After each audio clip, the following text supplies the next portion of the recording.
Hey friends, welcome to Bokeh, a podcast exploring the ever-blurring lines between the personal and business lives of professional photographers. This is your host, Nathan Holritz, and I'm happy that you can join me in connecting with photographers and entrepreneurs as we discuss photography, business, and that sometimes messy thing we call life. This podcast is brought to you by Photographers Edit, custom image editing for the professional photographer. Visit photographersedit.com. All right, Bokeh Podcast listeners, we are here for another episode today. Brand new topic and a brand new guest, Michelle Harris. Michelle, thank you so much for hanging out with me on the podcast today. Of course. Thank you for inviting me. Well, and we are going to talk about something that I think is really interesting. Very simply, conceptually, and ultimately, literally, we're going to talk about how to develop clients for life. You have put together a program for your brand and business, which is kind of intriguing. So we're going to get to that just, again, conceptually, but then also practically what that process looks like and how our listeners might be able to implement a similar program in their business. We'll do that in just a little bit. But we normally at the podcast start off with a question about brand position. And you and I actually had the chance to talk a little bit about this idea of brand position before we hit the record button. I know it's not a real commonplace point of conversation in our industry. What came to mind when you first read those words? I mean, the first thing that came to mind is just how important it is to create a really meaningful and genuine connection with my clients. Okay. But that's like almost everyone's now at this point. Well, but the cool thing about you saying that is, it's one thing to say something. It's another thing to then do something about it. And I love that you have actually created a program which is centered around that very idea. I mean, it's cool. I've shot weddings for over 10 years myself, and I still look back and feel so privileged to have been able to be an intimate part of this couple's life on their wedding day, getting to be there with their family and photograph them in these moments. It was incredible. But it was kind of one of those things where you go in, you have the relationship, and then you move on, right? You may or may not see them again. You've taken this to a whole different level, and you're like, not only am I going to photograph your wedding, but let me continue to photograph you for life. So I love that you've taken this and you've done something with it. Yeah, a lot of photographers talk about relationships, but you've done something with that on a very practical level, on a much bigger level. And so we're going to actually talk about that here in just a little bit. But talk to me a little bit about your experience as a business owner. How long have you been in business, first of all? So I've been in business for 4.5 years. I actually bought my very first camera. It was a Canon SLR-1. And that was January 2015. And I wasn't like one of those people who grew up and were like, oh, I always did photography. I just never made it a business. That wasn't me. I bought my camera and I was like, I'm going to make money with this thing. And so I just hit the ground running from there. Well, but you did. And so I have to at least mention, I know Instagram followers only have so much meaning in the end, but it's still kind of cool. You have 25,000 followers on Instagram. You've only been in business for 4 years. So when you say you hit the ground running, you've not only created a business for yourself, you're not only in education, but you have quite the following as well. How did this all happen in such a short amount of time? I got a mentor from the beginning, and I listened to every single thing that he said. And my mentor was Ben Hartley. Yeah. And he just poured into me, and I literally did every single thing that he told me to do. And that's how I got here. And that's why I got into education, because I'm like, mentoring is so important. If you listen to someone who, has done what you want to do, then you'll get there. So that's how I got where I am so fast. Well, we talked about this before we started recording. I love the practicality that you seem to have in your life and business of just doing. And it's amazing the amount of information and advice out there that people hear and they listen to, and they're like, oh, that's nice. And then they go on and don't really do anything about it when it's right there in front of them for the taking. So I have to give you major props for just going and doing. And Ben's a pretty cool guy. He actually also has a podcast. I'll just give him a shout out, the Six Figure Photography Podcast, and we'll link to that in the show notes for anybody who might be curious. But I know that he has a lot to offer in the realm of business, photography business specifically, and I'm really stoked for you that you've been able to take that and go do something with it. That information, really, really cool. What would you say would be from this whole experience so far? What's the biggest piece of advice that you would want to share with a fellow photographer from all that you've learned? I would definitely say that posing is the most important part of a business like once you have a client. And people kind of like look over it like, oh, it's not a big deal as long as I can figure out the poses and they're all right. But like, it's such a huge part of my client interaction. And it really makes people feel comfortable. And as soon as you make them feel comfortable and that like you are going to lead them to look the best they can, that makes them trust you. And trust is so important in this relationship. So if you focus on that first, then you'll get better. It doesn't even matter what type of photography you do. If you focus on posing and perfecting it, then it will definitely take your business to the next level. But I love that you stress the significance of making them feel comfortable too, because, and as you said, unless they feel comfortable, then the idea of posing them and getting a natural image that looks beautiful, that's going to be challenging. It's certainly going to be challenging to develop a long-term relationship, as is your goal in many cases. And so focusing on helping them feel comfortable, that's a really interesting topic in and of itself. Do you have any like suggestions just off the top of your head, one or two things that our listeners can do when they're first connecting with a client to help them feel a little more comfortable? Well, the number one thing that I do when I start sessions is I go into it explaining them that I'm going to help them through the whole session look their best. And I ask them if there's anything they're insecure about or anything they want me to hide, things like that. And whether they do or not, they're so thankful that I cared about that before just putting them in a position and hoping that they look okay. Yeah. Like I explained to them in detail exactly how to look their best, especially the women. It makes it really, really easy when I'm like, yeah, if you do this, we automatically look slim. They're like, oh my goodness, like you know exactly how to make me look great. I'm so excited. So it's just a little bit of empathy, consideration, and that's shown up front, and that makes all the difference in the world. That's cool. I have to mention too, while you're talking, I have your Instagram account pulled up here, and it's just M Harris, the letter M, HARRIS _studios. And of course, we'll link to this in the show notes for everybody listening in, bokehpodcast.com. We'll put this in the show notes there. And then, of course, your website as well, mharrisstudios.com, so that our listeners can kind of get a feel for your work. But it's very beautiful. Thank you. As much as there are different trends that kind of come and go as far as styles are concerned, I really do like a light, kind of vibrant imagery. And you've got lovely examples of that in your Instagram feed here. So for those of you listening oh yeah, 100%. Make sure you go check out Michelle's work there on Instagram. Talk to me about time. I know that you just got married recently, and that probably changes things up a little bit. But how do you make time for yourself, for your significant other, and also manage to run a business all simultaneously? Do you have any tips or tricks for creating a little bit of space and time in your life? Well, I mean, I haven't been the best at this, but I've been getting better this year. The number one thing that I implemented in my business is my no work Wednesdays. Really? So like on Wednesdays, like I might do a little work, like a little email type of thing, but like I won't book any sessions on Wednesdays. And like, I haven't been the best at it. I think I've done 2 so far, but I mean, I'm only halfway through the year. So it's not that bad where I've still done a session on a Wednesday, but that was definitely the number one thing that helped me this year, because I never took any days off before. And I was just running and never stopping. And then the other thing I've done just for like my mental health with working inside my business is making multiple to-do lists. So I used to just make one big one. And then at the end of the day, I'd scratch off 3 or 4 and I would be so upset. Like, oh my God, I only got these 3 or 4. But like I make a master one now. And then I make a 2-day do list. Like I only put realistic things from the big list over to the little one. And then I finish those. And I can always add more, but I always add like 3 or 4. And then I scratch them all off and I feel great. And I scratch them off the big one too, which is even more scratches. So it makes you feel like you did more than you actually did. But doing that made me feel better about my day, as opposed to like finishing the same thing and then still being frustrated by not finishing. Oh, this is good. Okay, so I have to ask you first about the Wednesday day off. Is there a reason for Wednesday specifically? I figured it was like right in the middle of the week. So like I probably have a wedding on a Saturday or Sunday. And then Monday, I do still have to hit the ground running with, responding to emails that came in over the weekend, that type of thing. So I figured that wasn't a good day to take off.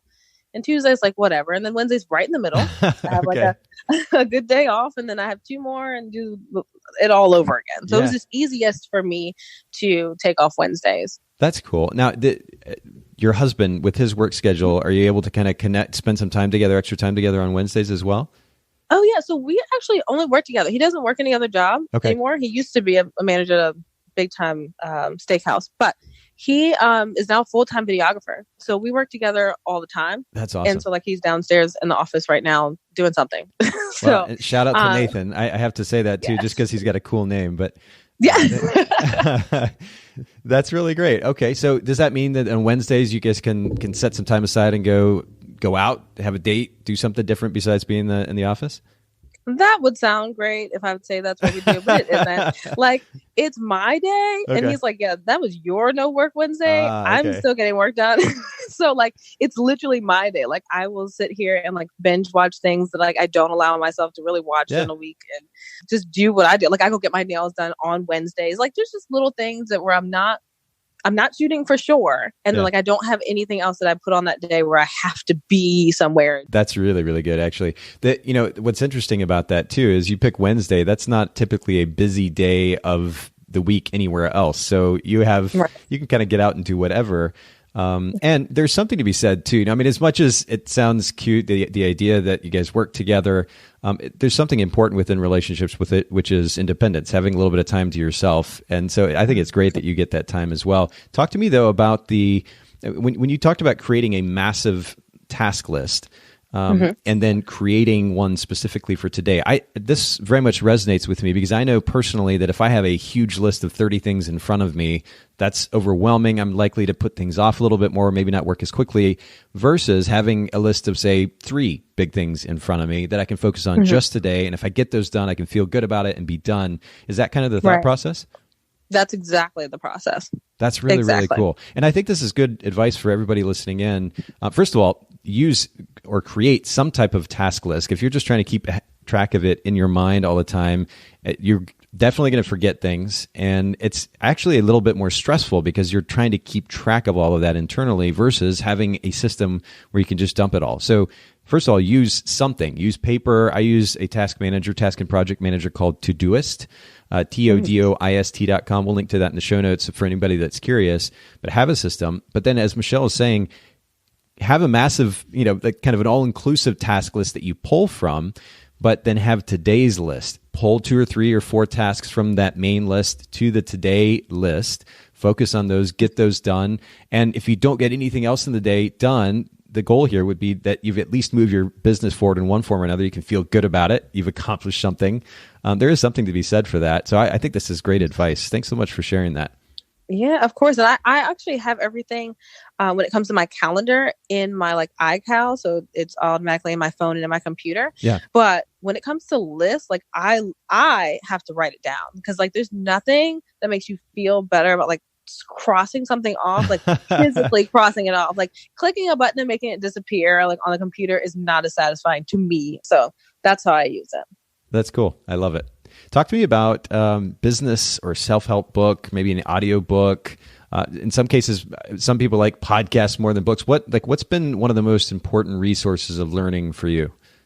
So the biggest thing that changed my life, I think it was about a year ago, was a book by Jen Sincero, and it's called You're a Badass at Making Money. Yeah. And it literally changed my life. And not only did I read it that 1 or 2 times, I put it on because I listen to books. I'm not a reader because I always have to feel like I am still doing something while I'm listening. So I put my earpods on and while I'm putting my makeup on, I will listen to it. And it'll be 2 or 3 minutes every day that I'll listen to something, but something will remind me of how I should be focusing on this or worried about this and different things like that. So just listening to a little bit of that book every day is incredibly motivating. And, I like the idea of even a little bit every day. I was actually just listening to a podcast interview with Seth Godin, and Seth was talking about the significance of audiobooks and how we have the ability as human beings to be able to take something in through our ears, to hear something, even if we're not necessarily extremely conscious about it, and actually still consume it, and that it's still doing something internally. So there's something to be said for that, at least according to Seth. But then the other piece that you mentioned is even just doing 3 minutes a day. It's nice to put out there that you're going to read 100 books this year or do this thing or that and make it sound very grandeur. But I literally just posted something today on my Instagram stories about consistency. I think consistency is, and I'm realizing more and more the significance of that. And if it means that you only listen to 3 minutes of an audiobook, but you do that consistently and you're continually growing and learning, I think that's awesome. And in fact, I may actually take a cue from you because my reading as of late, I keep up with industry news and this kind of thing, but my reading as far as books are concerned is inconsistent. I want to do a better job with that. I may actually go with your idea. I think that's a really good one. Mm-hmm. Yeah, it definitely works. Are you using Audible? Yes, I do use Audible. Okay, very cool. Talk to me about, let's go to the photographic side here for a second. Talk to me about an unusual item in your camera bag. Like this doesn't have to be a lens or a camera body or a flash, something totally unusual that helps you be a better photographer. Gotcha. Well, as basic as it may sound, is a lens that definitely changed my business as well. And it's my Sigma Art 20 millimeter. It's a 1.4. Really? Okay. And yeah, I mean, it seems so simple, but like just being able to give my clients like super wide portraits at the same place that I was taking a whole bunch of like really tight shots has been like such a big deal. Like when I post like the bigger shots, like it just, people like know that it's mine because I feel like I'm one of the few, especially in the area, that are on the brighter side and shoot really wide. For some reason, it's not as popular. But either way, it just really, really makes a difference during my session to be able to do something so wide and then do, the rest tight and things like that. Yeah, I've actually got your Instagram account pulled up and I'm looking at, there's a shot back on May 4th of a couple at the Virginia State Capitol. Was that shot with that lens? I can double check for you, but I'm probably, if it's pretty wide, then that's what it is. They have darker clothing on. It's shot with this kind of bright white Virginia State Capitol in the background. They're walking down the stairways, and whether it's with that lens or not, is an absolutely beautiful image. And I see your point about using that wide angle. I think it's really really interesting. Yes, I just pulled it up, and yes, that is my 20 millimeter all day. That's beautiful. I mean, yeah, you could get something wider, but for some reason, the 20 is like a sweet spot for me. And I just am able to bring in as much as I want. There's another one where I'm inside of the Jefferson Memorial, shooting out. If you scroll more up to the top, I think I posted it on July 1st. Okay. And it's just a couple wearing black in between the columns of the Jefferson. Yes. And most people don't even understand where this is or how, but like when you go inside and shoot out, which a lot of people aren't doing, but there's almost no way to get all of those columns in the picture without something as wide as a 20. I'm also on the floor shooting upward. So but that's stunning though. I love that. Yeah, that's gorgeous. And it really is a different perspective than you would expect, especially shooting at such a well-known memorial, that you're using backlight and just kind of overexposing to compensate, get the couple in there, and then those lines from the pillars make it really, really interesting. The wide angle makes it interesting. That's gorgeous. And that's, for those of you who are curious, on Michelle's Instagram account, mharris_studios, if you go to the July 1st post, you'll see an example of that. It's really beautiful. That's really cool. 20 millimeter is interesting because I don't think we've had many, maybe if any guests on the show, almost 300 episodes that have talked specifically about the 20 millimeter, but I think it's really, really beautiful. Yeah, I mean, it's just a game changer. I literally shoot all my sessions with my 20 on one side and my 85 on the other. So I have a tight shot of that same picture for them where you can see like, the little sides of the two columns, which I took right after. So they get a whole bunch of variety with me having those two lenses on my hip. That's really cool. All right. Well, those of you listening in, make sure you go take a look and check it out. You may have to go pick up a 20 millimeter lens. That's pretty awesome. Michelle, we talked earlier, just as we were getting started actually, about this Clients for Life program that you've developed. And so I want to really dig into this in more detail today, share this with our listeners, because this is something truly unusual, unique, something we have not talked about in this way on our podcast to date. So it's cool to get into something very, very new. But as I mentioned earlier, it's one thing to book a client for one wedding, take great care of them, develop a good relationship in that scenario, but you've just taken things to a different level. So you go into relationships with the hope or the plan of not only booking a wedding client, but letting the wedding photography be the beginning of a lifelong relationship or a client for life. How did you come up with this idea of packaging your work this way in the first place? So when I first got my camera that January, I swore I was going to be a newborn photographer. And I bought like this whole bean bag and like all the little things. And that lasted literally like 3 weeks because I absolutely hated it. But what did you hate about it so much? Well, I didn't get enough education into it to figure out ways to do it shorter. So like it was taking me like 3 or 4 hours. My back was hurting. And I was like, this is just terrible.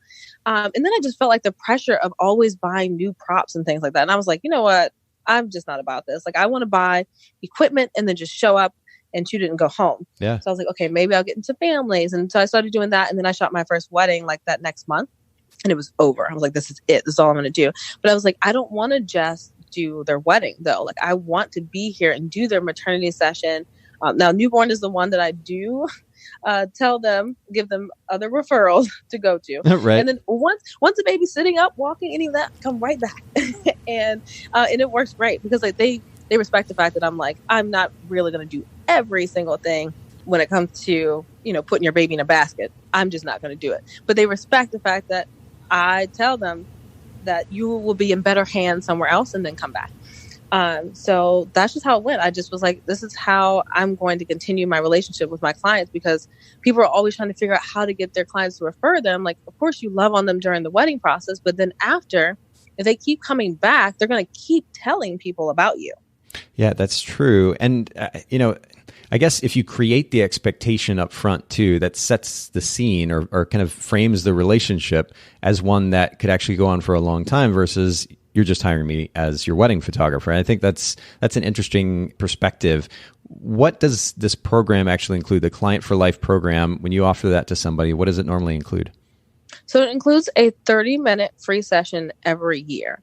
Now, I also have it in my contract that it may not be me. I haven't gotten to the point where it's not me yet, but I do have an associate company. And so I'm saying to them, like, it may be a photographer from my associate company that comes out and shoots it, but I'll still edit it, which is how my associate company works as a whole. I still edit everything. So that's exactly what it is. It just is a 30-minute session. Now, it's typically like an anniversary or maternity session, or just like a regular family session, things like that. And it can't be one of my mini sessions. So if I put out a marketing for mini sessions, that would be a separate thing that they could sign up for, especially because it would have a different theme or something separate.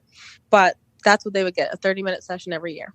Interesting. Okay, so they pay an upfront fee, and we're going to talk about the price point here in just a second, but they pay that upfront fee, and for life, they get a 30-minute session every year. That's what is included in that so-called package. Exactly. And so for the couples that want multiple sessions per year, they get their free one and then they book 2 or 3 for the rest of the year. Interesting. Okay. So just going to your website, do I understand correctly that the upfront investment then for that Client for Life program is roughly $7,000? Is it $6,900? It is. So I have 3 wedding packages. I have my bottom one that just has photography. Okay. And then once me and my husband started working together with the photo video team, I added in video to my $6,900 package. And then I have my Client for Life in that one. And then my top one, which is now $12,000. So it's just like an added benefit to going up to the next level when it comes to the collections that they can choose from. So it's like, oh, you can start at $4,000 and get photography, 8 hours, just the regular thing. Or for $7,000, you can get photo, video, and Client for Life and a bigger album. And they're like, oh, well, done deal. So it's really that simple. And it isn't something that I go out always marketing and letting everyone know because I don't want everyone to want my Client for Life. I don't know if I want to do sessions for everyone forever. Sure, fair. So, and I let them know that too. And I'm like, I'm very picky with who I allow to do this, which, I mean, if I got to the point where I'm talking about that, I'm probably going to let them. But, I let them know that it's a picky selection, and that makes them feel even better when I, let them book me, is the way I put it. Like, oh my gosh, like, she wants me to be her Client for Life. Like, I'm so excited, and I'm just going to book all these sessions. And so, like, it's really the exciting things. I mean, I also have a Facebook group for all of my brides that I put them in immediately. So, like, a lot of people do like the gift thing. They're like, oh, I send them a gift box when they book. I don't do that. I add them as friends on Facebook, and then I put them in my I'm Here's Bride group, and I do an announcement. I'm like, hey girls, like, we have a new bride. She's getting married on this day. These are her colors. And they just start talking. They're like, oh, that was my color too. And yeah, so like, that is my thing. And like spending like time with them and still having that group where I can contact them at any time and just put something in like, hey girls, how's everything going? And they just start the conversation up. So that is my way of initiating like our relationship. Wow. Okay. That's interesting. And that's probably a conversation in and of itself, but I want to get back to first just the simple yet extremely powerful idea of offering this so-called client for life service as part of the wedding package. Because, it's one thing to say, and certainly there's value in upselling a client with, this package comes with an album, but this doesn't. So you should definitely get the one with the album, or this one comes with a large print, or whatever it might be. But it seems like it would be so much easier to sell them on a more expensive package, even if it's a couple $1,000s more, when you can say, from now on, you can come back to me every year and I'm going to do a free portrait session for you forever. I mean, exactly. That's huge, huge. I mean, when we talk about adding value to somebody, especially for charging something, that's a huge amount of value. And it seems like it would be a really easy sell. What would you say is the percentage conversion on people that you offer that service? So this year, it's about 65%. Wow, that's huge. Yeah, see that just, I'm not much of a salesperson, but that's something that I could totally get on board with. It would be so much easier to sell because I feel like I'm actually giving them something like tangible that's really significant that they're going to benefit from for a very long time. And so the idea of mixing that into the wedding package as opposed to selling it separately, I really like that idea. Talk to us a little bit more about that Facebook group, though, because the idea of letting all of your clients interact within a closed group is, in some ways, a bit unique, I think. I mean, I've talked to a photographer or two who they'll do get-togethers with some of their clients, but this idea of a Facebook group where there's ongoing conversation is something a little bit different. Is that something you started right away with the Client for Life program, or is it something you've done more recently?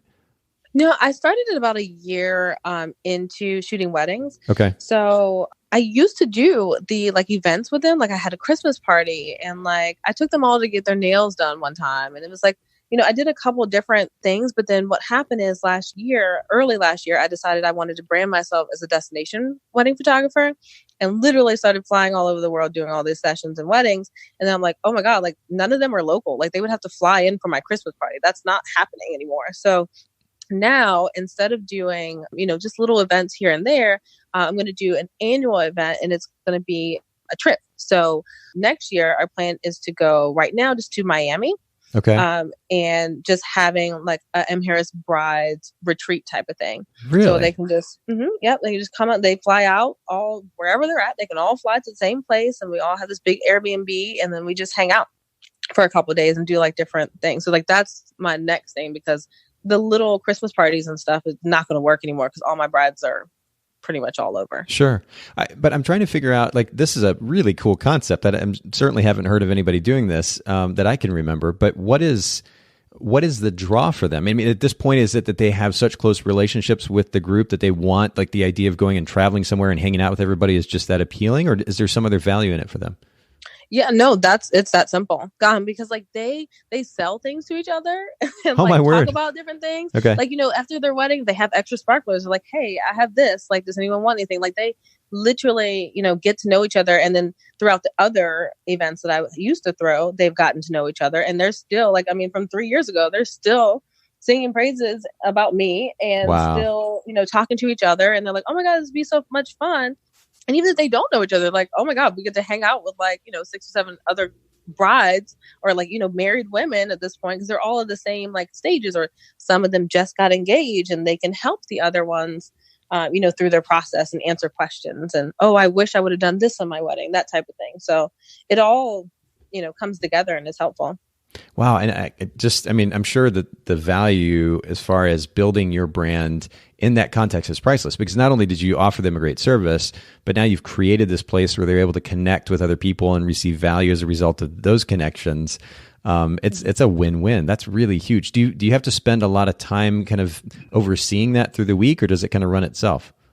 No, it kind of runs itself. And it's not something that's always, super ton of engagement in there. Sure. But when I do go to post, I'm like, oh, Michelle posted something, what is it? And they all go to look. So, and even if it's as simple as once a month, I'll say hey, tell me something great that's happened. they'll be like, oh, I just graduated and this happened, or, whatever happened, they just post. So it's not something I have to monitor all the time. I'm not worried about the engagement in it like some people stress out about. I just throw them in there, and if they talk to each other, they talk to each other, and then at least once a month I make sure to post something in there for them to talk about. But I don't make it a huge priority. Huh, that's really interesting. Okay, so I want to get back to those portrait sessions though. Somebody becomes a client for life, they get married, and then however long later they come back to you, whether it's a year or otherwise, to get that free portrait session. Do you take them through, the 30-minute session doesn't cost them anything, but then do you take them through a sales session after the fact so that you have the opportunity to make more money from that client?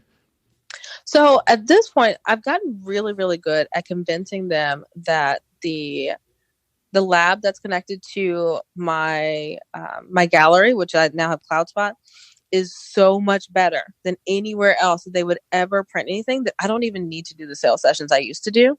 Really? I literally just say, if you want to print something, you know exactly what to do. They're like, I know, I won't print anywhere else. I do it right in the gallery.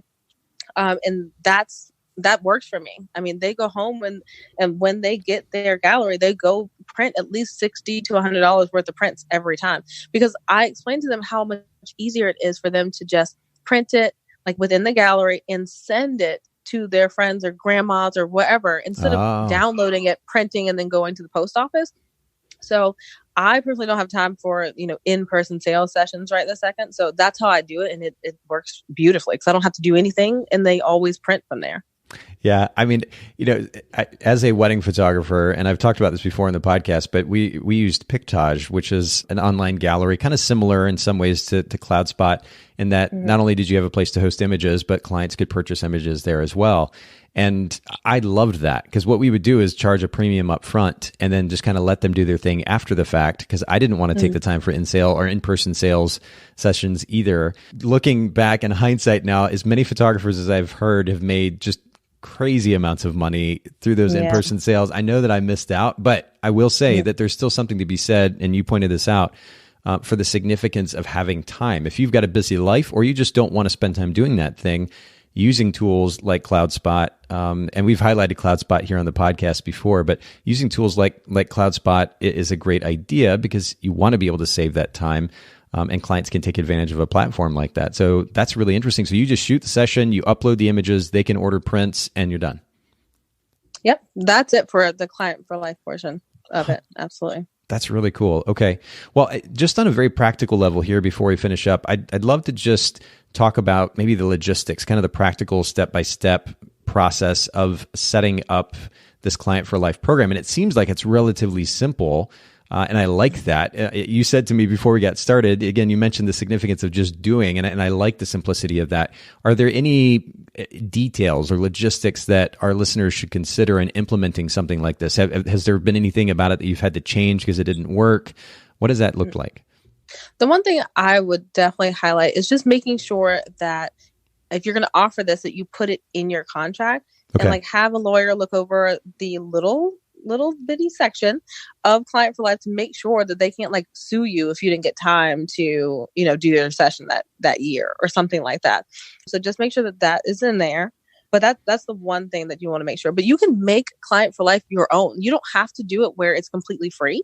You can say, if you sign up for Client for Life now, you're locked into the forever wait of $250. Yeah. Because, as I grow, these sessions are going to, eventually go up to $600. Yep. And you're going to want to make sure that you save your money. However you want to run that program, you can really make it your own.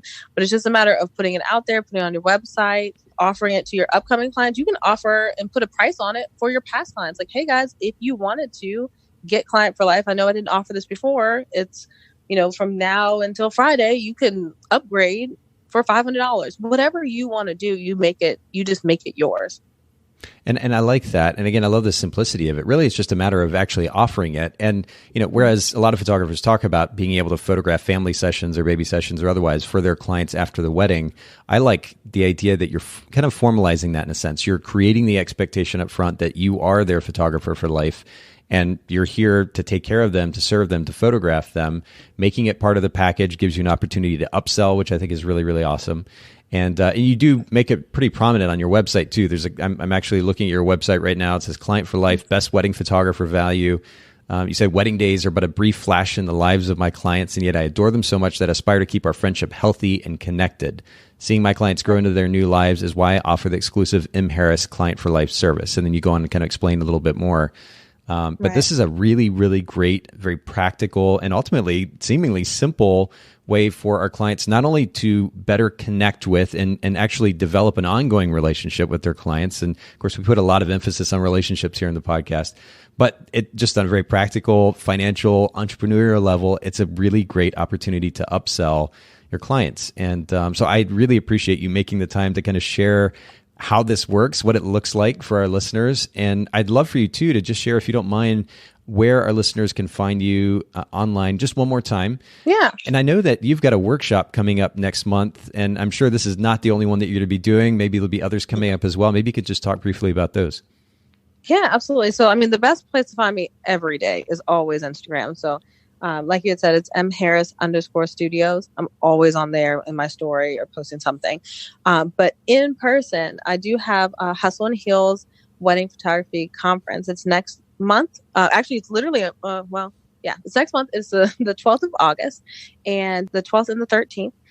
And it's at MGM Grand in National Harbor. And it's going to be insane. Like the speaker lineup that I have is crazy. And their education that they're going to bring is amazing. Like, it's not just going to be a conference where it's just, really motivational to go out and do. Like, yeah, that's great. But what do we need to implement and how can we do it? Like, that's what the entire conference is going to be about. And it's going to be insane. And they can meet you there since you'll be there. I'm really, really excited. Honestly, I'm so excited. I have the lineup pulled up here on the page about Hustle and Heels, this workshop. And some of your speakers we've actually had on the podcast, Natalie Frank and Kesha Lambert.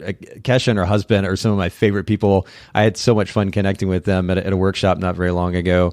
Anisha Collins has been on the podcast before. And so anyway, it's very cool that you're putting this on. We're stoked to be a part of it, and we're going to see you there. And I'll make sure. Normally, there's a little bit of a lag time with the podcast episode interview, the recording, and the time that we release it. We're going to push this out soon so that everybody knows about this. And then will there be other workshops or conferences coming up in the future if they're not able to make this one?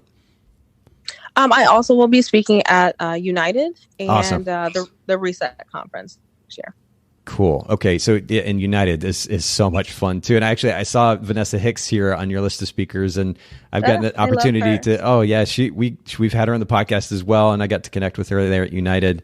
And that is another great conference too, for anybody who might be curious, but this has been great. I really appreciate you making time for the podcast, Michelle.